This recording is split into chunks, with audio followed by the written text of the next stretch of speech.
안녕하세요 여러분. 오늘 소개할 부업은 사진으로 5,000원 버는 가장 쉬운 방법입니다. 한 사진당 약 5,000원씩 받으실 수 있고요. 이 사진은 4,000원, 이 사진은 5,000원, 이 사진은 8,000원입니다. 각 사진별로 금액은 조금 다를 수 있지만 평균 한 장당 4,000원에서 8,000원 정도 벌 수 있는 부업입니다. 혹시 제가 방금 보여드린 이 5가지의 사진의 공통점이 뭔지 캐치하셨나요? 한 번만 생각해봐주세요. 3, 2, 1. 도로교통법을 위반했거나 수리가 필요한 부분이 보이는 사진이라는 건데요. 아마 지나가다가 도로공사하고 있는 이런 분들 많이 보셨을 거예요. 저도 이런 분들이 아니 이런 걸 어떻게 귀신같이 알고 공사를 하고 있지? 했는데 바로 이런 제도가 있었더라고요. 그럼 좀 딴 얘기인데요. 제가 여러분들한테 부업을 소개하려고 하다 보면 자료조사를 하잖아요. 그러면 이런 부업은 왜 생겨났지? 왜 이 사람들은 굳이 사람들한테 돈을 줘가면서 이런 거를 구할까? 뭐 이런 거요. 하는 우리는 부업이지만 사실 이 돈을 지급하는 사람은 본인들 사업하는 거잖아요. 그래서 그 사람들이 왜 이렇게 돈을 주는지를 이해하다 보면 그 시장을 이해하는 것 같아서 재밌어요. 저는 그래서 여러분들이 제가 알려드린 이 부업을 하시기도 하지만 그 뒷면을 같이 이해해보는 시간도 되었으면 좋겠습니다. 딴소리가 길었네요. 다시 돌아와서 제가 이번에 소개할 부업은요, 여러분들이 활동하시면서 수리가 필요한 곳곳에 있는 사진을 제보하시는 일입니다. 그러면 도로교통공단이 여러분들의 사진을 살 거예요. 이런 사진을 사는 이유는 매번 이런 수리가 어디가 필요한지 도로교통공단이 다 알 순 없잖아요. 그러다 보니까 만든 제도거든요. 그 다음에 제가 두 번째로 소개할 부업이 있는데요. 곧 있으면 축제의 계절이 옵니다. 날씨가 풀리면 어딜 가나 사람이 진짜 많잖아요. 이번 주에도 제가 여의도로 가려고 했는데 사람이 너무 많더라고요. 이런 축제 사진도 돈을 받을 수가 있습니다. 최근에 또 이태원 참사 때문에 인파가 몰린 사진은 특히나 많이 본다고 합니다. 그래서 혹시나 가다가 이런 것들이 보이시면 제보하셔도 좋을 것 같네요. 혹은 육아하시는 분들 있으시죠? 이런 분들도 두 번째 부업을 하실 수가 있어요. 아까 보여드린 이런 사진처럼 아이들 놀이터에 있는 수리가 필요한 사진도 돈이 될 수 있습니다. 물론 우리야 돈이 돼서 하는 거긴 하지만 놀이터는 사실상 학부모님들이 신경을 쓰지 않잖아요? 그러면은 이런 거 수리 정말 되기가 어렵습니다. 저런 거 아이들이 따로 신고할 순 없으니까요. 그래서 방치가 되는 경우도 있는데요. 그러면 아이들의 안전이 위험하니까 이런 아이들의 안전을 위해서라도 이런 건 돈이 안 돼도 신고를 해주는 게 좋겠죠. 어쨌든 안전도 지키고 돈도 벌 수 있도록 이런 제도가 있어서 조금 다행인 것 같아요. 만약 이 부업을 하는 게 익숙해지시면 죽을 때까지 그래도 커피값 정도는 걱정하지 않으실 수 있을 것 같습니다. 그럼 시작할게요. 다들 듣고 있으시죠? 조는 거 아니죠? 안녕하세요. 주는 사람의 란입니다. 오늘의 부업은 사진으로 돈 버는 쉬운 방법 두 가지입니다. 두 가지가 뭔지부터 말씀드릴게요. 첫 번째는 교통, 안전, 공익, 제보단입니다. 그리고 두 번째는 재난, 안전, 위험 요인, 집중, 신고 기간입니다. 정확하게 말해서는 여기 앞에 봄철이 있습니다. 봄철, 재난, 안전, 위험 요인, 집중, 신고 기간. 이 두 가지 방법에는 좀 차이점이 있는데요. 교통, 안전, 공익, 제보단. 이름도 어렵네요. 어쨌든 이거는 상시 우리가 모집을 하고 있습니다. 상시 모집. 하지만 봄철, 재난, 안전은 말 그대로 봄철이기 때문에 3월에서 5월까지만 받고 있습니다. 그 다음에 두 번째로는 교통안전 공익제보단은 별도의 선별을 통해서 진행이 되는데요. 봄철 재난안전 위험요인 집중신고 기간은 말 그대로 집중신고이기 때문에 별도의 선별 없이 아무나 하실 수가 있습니다. 또 각각 우리가 포상금이 있는데요. 교통안전 공익제보단 같은 경우는 포상금이 20만원으로 되어 있고 그 다음에 봄철 재난안전 위험요인 같은 경우는 포상금이 100만원 지급이 됩니다. 어떤 차이가 알려드리려고 말씀드린 거긴 하지만 당연히 둘 다 하셔도 상관없습니다. 이 두 가지 각각 어떤 사진을 어떻게 어디에 올려야 돈을 받을 수 있는지를 알려드릴게요. 일단 먼저 교통안전 공익제보단입니다. 이게 어디서 나온 거냐면요. 옛날에는 불법 주정차나 혹은 교통 위반한 사람들을 신고하면 포상금 주는 제도가 있었어요. 근데 이걸 파파라치나 악용하는 분들이 많아서 제도가 사라졌는데요. 그러다가 2020년 코로나가 나왔었잖아요. 그때 오토바이로 배달하시는 분들이 급격히 많아졌습니다. 그러다 보니까 워낙 교통 위반이나 사고가 많았다고 해요. 그러면서 일부 부활한 제도가 바로 이 교통안전공익제보단입니다. 오늘 소개할 부업의 첫 번째가 바로 그래서 이 2020년도에 부활한 교통안전공익제보단이고요. 이름이 너무 길어요. 교통안전공익제보단. 이름만 들어도 뭔가 근데 엄청 착한 일일 것 같지 않나요? 여튼 이 교통안전공익제보단은 지금이 2024년이니까 횟수로 거의 지금 이제 4년째 운영이 되고 있습니다. 그러면 거의 2020년부터 2023년까지 3년간 했던 게 있을 거 아니에요? 그걸 보니까 총 3년간 거의 60만 건이 제보가 됐다고 해요. 그리고 실제 이걸 통해서 받은 총 포상금도 20억이 넘었다고 합니다. 그만큼 이미 지금 많이 벌어가신 분들이 계시는 거죠. 심지어 이 교통안전공익제보단으로 활동하셨던 김땡땡 씨는, 제가 이름을 밝히진 않을게요. 김땡땡 씨는 1년간 2150건을 제보하셨다고 해요. 1년간 2150건의 실적을 기록한 분도 있었다고 합니다. 어쨌든 이 교통안전공익제보단을 해보실 분들을 위해서 내용을 정리해서 알려드리고 어떻게 신고하는지도 같이 한번 보여드리겠습니다. 교통안전공익제보단의 특징은요,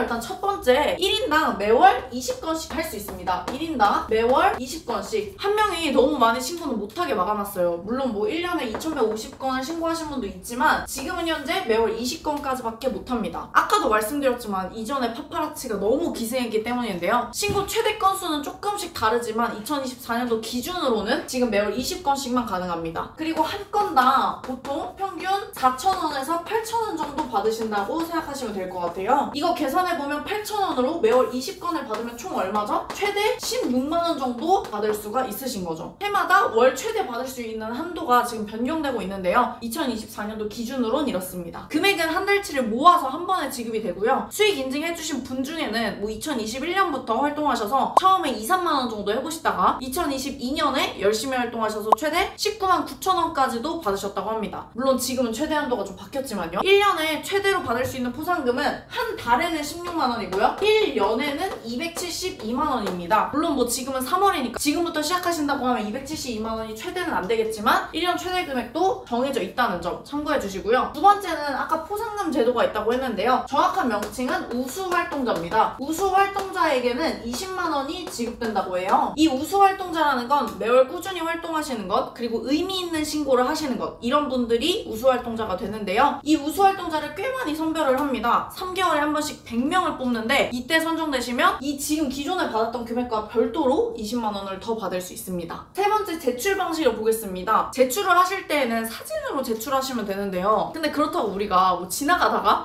쟤 뭔가 교통법규 위반할 것 같아, 이걸 예상하고 찍어놓기는 좀 어렵잖아요. 혹은 문제 현장을 보자마자 사진을 찍으면 늦을 때도 있거든요. 그래서 보통은 영상 촬영을 해놓고 그 동영상에서 일부 구간을 캡처해서 제출하는 게 좋다고 합니다. 그래서 그걸 참고하셔서 영상 찍는 걸 위주로 하시면 될 것 같아요. 신고의 대표적인 유형으로는 신호 위반이 3년간 18만 550건으로 제일 많았고요. 오토바이의 보도통행, 이거 진짜 많이 보이죠? 6만 1347건, 그 다음 중앙선 침범 등이 3만 건 정도로 이 세 가지가 가장 많은 신고 유형입니다. 이거 참고하셔서 지나다니실 때마다 이 세 가지를 중점적으로 신고하시면 좋을 것 같습니다. 그 다음에 네 번째는 월 1회 선별을 한다는 거예요. 찍은 사진을 모두 다 아무나 업로드한다고 지급하는 건 아닙니다. 말 그대로 공익 제보단이잖아요. 그렇기 때문에 제보단으로 선별돼야 신고하실 수가 있어요. 신청은 만 19세 대한민국 국민 5,000명을 선별하고 있고요. 매월 20일에 모집이 마감되고요. 매월 말 문자로 선별 결과에 대해서 알려드린다고 합니다. 선별 문자를 받으신 분들에 한해서만 활동이 가능하고요. 그럼 지금부터는 각 사진별로 일단 금액이 어떻게 받을 수 있는지를 말씀드리고요. 제가 실제로 신청할 때 어떻게 해야 좀 더 선별이 잘 될 수 있는지를 말씀드릴게요. 사진별로 받을 수 있는 금액은 일단 이래요. 인도주행이나 안전모 미착용, 이런 도로교통법 위반은 한 건당 4,000원이고요. 번호판 가림 및 훼손과 같은 자동차 관리법 위반은 6,000원, 신호 위반이나 중앙선 침범 등과 같은 중대교통법규 위반은 8,000원입니다. 여기까지 해서 사진당 얼마를 받을 수 있는지 말씀드렸는데요. 이렇게 활동하시기 위해선 어떻다고 했죠? 선별이 되셔야 됩니다. 그리고 아마 이 영상이 올라가면 경쟁률이 조금 세질 수도 있습니다. 그래서 제가 어떻게 해야 선별될 수 있는지 그 신고 방법을 보여드릴게요. 개인적으로 저는 이 부업이 선별을 통해서 하는 거라 더 나은 것 같아요. 왜냐면 아무나 사진을 제보하면 그렇게 의미 있는 사진이 제보되진 않을 수도 있고, 그리고 이거는 좀 악의성으로 진짜 누군가한테 복수하기 위한 그런 사진이 되면 안 되잖아요. 그래서 여러분들도 이걸 찾으러 굳이 막 돌아다녀야지 이렇게 하는 순간은 시급으로 따졌을 때 알바보다 돈을 못 벌 것 같긴 합니다. 그래서 저라면 선별되고 나서는 운동 겸 산책하면서 다닐 때 혹시나 이런 걸 유심히 보는 정도로 참여할 것 같습니다. 만약 이렇게 하실 분이라면 꼭 선정되셨으면 좋겠는데요. 요즘 이게 꽤 매달 돈이 되다 보니까 신청하는 분들이 많아지셨다고 해요. 그래서 지원을 하실 때 지원서를 잘 쓰시는 게 중요하겠죠? 여기서 특히 지원 동기 부분을 잘 써주셔야 됩니다. 제가 블로그를 또 가르치잖아요? 글쓰기, 설득하는 글쓰기를 굉장히 잘합니다. 그럼 제가 어떻게 쓰는지를 잘 보셔서 쓰시면 선별 확률이 좀 더 높아질 수 있을 것 같습니다. 그럼 이제 공익제보단을 신청하는 방법을 알려드리겠습니다. 먼저 사이트에 들어가 보도록 하겠습니다. 검색창에 한국교통안전공단을 검색하시고 링크로 들어가시면 됩니다. 첫 화면에서 전체 메뉴를 클릭하시고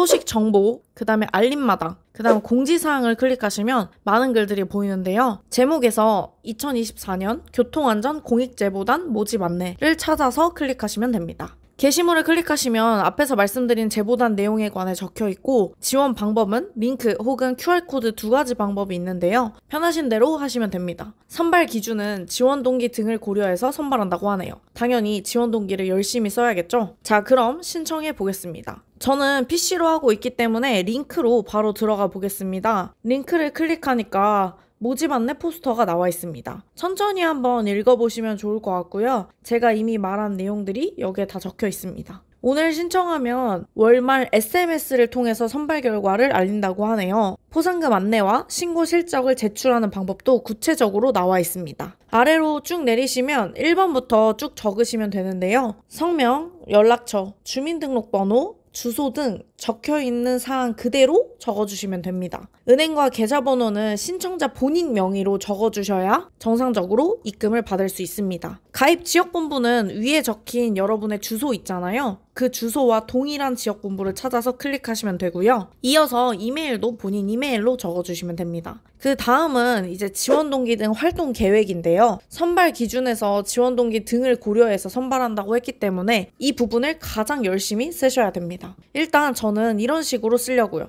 안녕하세요. 저는 서울 지역에서 30년 이상 살아온 30대 직장인입니다. 저는 초등학생이 많이 사는 지역에서 오랫동안 거주해 왔는데요. 출퇴근을 하며 아이들의 등하굣길을 봐왔습니다. 그러다 보니 한 달에 최소 2-3번 이상은 교통 위반을 하는 상황 때문에 아이들이 위험에 처하는 상황을 목격하기도 했습니다. 실제예요. 그러던 중 유튜브에서 본 공고를 보게 되어 지원하게 되었습니다. 물론 타인의 교통 위반 사항을 매 순간 촬영하는 게 마음이 편한 일은 아닙니다. 그리고 막상 휴대폰을 꺼내려다 보면 늦어서 제대로 촬영을 못하는 상황이 있을 수도 있습니다. 그래도 제가 만약 공익제보단으로 활동하게 된다면 최소한 미리 준비를 해서 촬영할 수 있을 것 같습니다. 뭐 이런 식으로 저는 쓸 것 같아요. 내가 현재 어떤 상황에서 살고 있고 이를 공익제보단에 잘 맞는 환경으로 연결지어서 설명을 하고요. 이 일을 하려고 하는 구체적인 이유와 뭐 걱정되는 점, 그럼에도 불구하고 내가 잘할 수 있는 이유를 여러분 스스로 고민해보시고 작성해보시면 좋을 것 같습니다. 뭐 이렇게 써야 선별될 확률도 높아질 거라고 생각해요. 천천히 작성을 마치셨으면 다음을 눌러주세요. 공익제보단 지원 및 개인정보 수집 이용 제공 동의서가 나와 있는데요. 이미지를 클릭하셔서 큰 화면으로 띄우신 후 천천히 읽어보시고 동의를 체크하시면 됩니다. 다 하셨으면 제출을 누르시면 신청이 완료됩니다. 여기까지 해서 공익제보단 선별을 위해 신청 방법을 봤는데요. 그럼 이번엔 두 번째 부업인 재난안전 위험요인 집중신고 기간에 관련돼서 받을 수 있는 돈과 방법을 알아보겠습니다. 이 제도는 봄철에 자주 발생하는 재난이나 안전사고를 예방하기 위해 만들어졌어요. 교통안전 공익제보와는 좀 다른 몇 가지 특징이 있어서 그거 위주로 말씀드릴 수 있도록 할게요. 일단 첫 번째로는 아까도 말씀드렸지만 신청이 5월 31일까지만 신고가 가능합니다. 말 그대로 봄철 재난을 예방하는 거기 때문에 봄철인 3월에서 5월에만 진행하고 있습니다. 그래도 지금까지 매해 진행하고 있기 때문에 혹시나 기간이 지나더라도 알고 계셨다가 내년에 다시 해보셔도 좋겠죠. 그 다음에 두 번째로는 한 장당 5,000원 고정입니다. 고정. 교통안전 공익제보다는 선별돼서 사진을 제출할 경우에도 각 사진별로 금액이 아까 다르다고 말씀드렸는데요. 근데 이 봄철 재난안전 집중신고 같은 경우는 한 장당 5,000원으로 정액입니다. 그리고 이때 5,000원도 공익제보단처럼 현금으로 지급하는 건 아니고요. 모바일 쿠폰으로 지급하고 있습니다. 그래서 조금 아쉽긴 하지만 그래도 모바일 쿠폰도 거의 돈이잖아요. 그걸로 활용하시면 될 것 같고요. 그 다음에 세 번째, 우수신고자 포상금이 100만 원입니다. 대신에 포상금이 조금 더 높아요. 공익제보다는 분기별로 20만 원씩 지급했지만 사실 봄철 재난안전 같은 경우는 총 기간 어차피 3개월밖에 안 되기 때문에 그 기간 동안 최대 100만 원의 포상금을 지급합니다. 포상금은 제출된 사진 중에서 재난 예방 효과가 가장 큰 사진, 그러니까 제일 뭔가 효과가 있었다 이런 사진이라고 하니까 틈틈이 가시면서 여러분들이 보고 위험할 것 같은 사진을 계속 찍어두면 좋겠죠. 그 다음에 네 번째는 선별이 필요 없어요. 아까 공익제보다는 선별이 필요하다고 했는데 재난안전은 선별이 필요가 없습니다. 선별이 필요 없다는 게 훨씬 뭐 편한 부분이긴 하겠죠. 그렇다고 해서 모든 사진을 넣는다고 다 돈이 지급되는 건 아닙니다. 말 그대로 봄철 재난과 관련이 있어야 하는데요. 총 4가지 종류가 있어요. 일단 첫 번째로는 산불화재입니다. 산불화재. 봄철에 산불화재가 난다는 뉴스 사실 많이 보셨잖아요. 그걸 예방하기 위한 사진입니다. 위험한 곳에서 뭘 태우기 위해서 불을 크게 한다거나 산에 담배꽁초를 버린다던가 아니면 비상구 옆에 막 왔다 갔다 하기 어렵게 물건을 이렇게 높게 쌓아놓는다던가 아니면 소방시설을 파손하는 그런 사례들이 되겠죠. 그 다음에 두 번째는 해빙기 위험입니다. 해빙기 위험. 흔히 도로에서 많이 나타나는 문제들이 많은데요. 낙석 위험 방지를 위해서 가져다 놓은 철조망 이게 부서져 있거나 이런 것들입니다. 사진 한번 봐주시고요. 세 번째로는 축제 행사입니다. 축제는 아까도 제가 말씀드렸는데요. 봄에 날씨가 좋으면 축제 진짜 많이 하잖아요. 뭐 저도 나이가 많은 건 아니지만 어릴 때 축제 진짜 많이 다녔던 것 같아요. 어쨌든 이런 축제 장소에 가면 사람들이 많이 몰려서 사고 나기도 합니다. 특히나 요즘은 인파 밀집을 집중해서 단속하고 있다고 하니까요. 이 사진들을 집중해서 찍으시는 것도 괜찮을 것 같습니다. 그 외에도 축제장 시설 파손 혹은 전기시설 방치, 안전설비 없는 것 등도 해당이 되니까요. 그런 사진들도 봐주세요. 마지막으로 네 번째는 어린이 안전입니다. 사실 이 어린이 안전은 봄철뿐만 아니라 항상 중요하게 여겨야 될 것 같은데요. 제가 아까 공익제보단 신청서 작성하면서도 써놨지만 제가 살고 있는 지역이 진짜 아이들이 많이 사는 지역이거든요. 그래서 어린이 시설들을 굉장히 많이 봅니다. 근데 그만큼 파손되어 있는 것도 진짜 많아요. 뭐 울타리 보도블록 파손, 아니면 놀이터 시설 파손 실제로 많이 봤습니다. 이런 것들도 신고가 가능하다고 합니다. 그래서 저도 이거 보면서 앞으로 나도 신고해야겠다 생각했어요. 방금 말씀드린 이런 사진들을 제보하시면 사진 한 개당 5,000원 상당의 쿠폰을 받으실 수가 있는데요. 그럼 이제 신고를 할 줄 알아야겠죠? 그럼 신고 방법을 한번 보여드리겠습니다. 신고를 하기 위해서는 먼저 안전신문고 어플이 필요합니다. 뭐 구글 플레이 스토어나 아니면은 어플의 앱스토어에서 안전신문고를 검색하신 뒤 다운로드를 해주세요. 저는 이미 어플을 다운받은 상태라서 바로 열어보도록 하겠습니다. 첫 화면으로 이런 화면이 뜨는데요. 오른쪽 하단에 파란 동그라미로 신고하기가 있습니다. 이거를 클릭해주세요. 그럼 바로 퀵 메뉴가 먼저 뜨는데요. 집중 신고를 터치하시면 산불 화재, 축제 행사, 뭐 해빙기 위험, 어린이 안전 항목이 뜹니다. 이 중에서 여러분이 찍으신 사진과 비슷한 신고 항목을 선택하시면 됩니다. 혹은 X를 누르고 위에 봄철 집중신고 기간을 터치하신 뒤 신고하실 항목을 터치해 주셔도 됩니다. 이후 촬영하신 사진이나 영상을 촬영 앨범을 터치하신 후 첨부해 주시면 됩니다. 발생 지역도 옆에 위치 찾기를 터치해서 주소나 키워드 검색으로 찾으시면 됩니다. 내용은 사진의 내용을 구체적으로 적어주시면 되겠죠. 모두 적으신 후에 아래 제출을 터치하면 신고가 끝나게 됩니다. 1분이면 간단하게 할 수 있는 신고 방법이었습니다. 오늘 여기까지 해서 사진으로 돈 버는 가장 쉬운 두 가지 방법, 교통안전 공익제보단과 봄철 재난안전 위험요인 집중신고 기간에 대해서 알아봤는데요. 뭔가 지나가다가 충분히 찍을 법한 사진, 그리고 이게 사회에까지 도움이 된다고 하면 너무 좋은 것 같아요. 그래서 소개해봤습니다. 끝까지 오늘 들어주셔서 감사하고요. 다음에는 더 쉽고 알찬 부업으로 찾아오겠습니다.